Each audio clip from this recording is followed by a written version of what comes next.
kami antara nampak, esok jangan rindu-rinduan. Pasal bunyi macam jago keden dengan Saripah Omar, Latifah Omar dan Nodi Ahmad dia tu. Okey, selagu bangun dulu, lagu kedua bangun. Okey. Jadi terima kasih dekat Kak Ambon sini dia kasih cerita. Lama dah tak mari. Habis sini. Rasa kalau 4 5 tahun ada rasa tu. Deh. Jadi ada rezeki ada izin kita mari sini pula kita jumpa pula. Jadi terima kasih pada Tok Ngula semualah. Ada rezeki Allah Taala izin jumpa dengan ayah Tok Wi, jumpa dengan datuk Tok Imel semualah. Deh. Sahabat-sahabat seni amo semua. Sebuah lagu mula-mula lagu sedih dulu lagu sedih. Ada orang minta kita tunai lalu. Mana sama Cik Jaroh ni? Ujung. Di atas kursi ujung tu. Belakang tu. Hujan. Ayo, ada jalan. Ayo, balilah kayo lali. Boleh. Gitulah. Kayo? Kayo? Oh, kat aku tak ada muat akak lagi. Okey, boleh. Ada lagu ni. Mana baik ambil lah. Tak baik hiburan semata-mata dah. Beres kan dah. Nak habis jodohku dengan demo,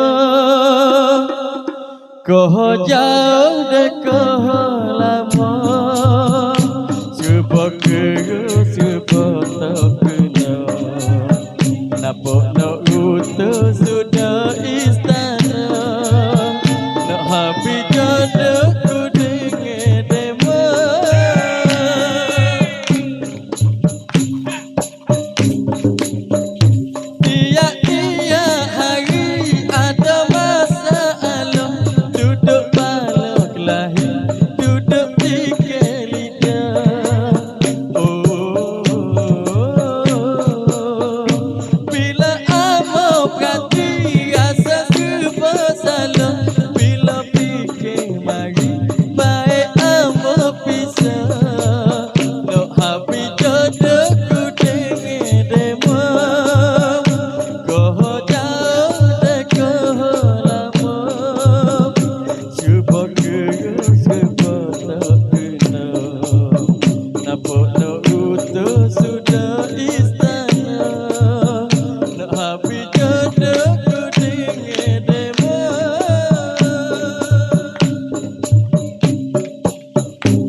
Lagu mula-mula ni sedih dulu tu.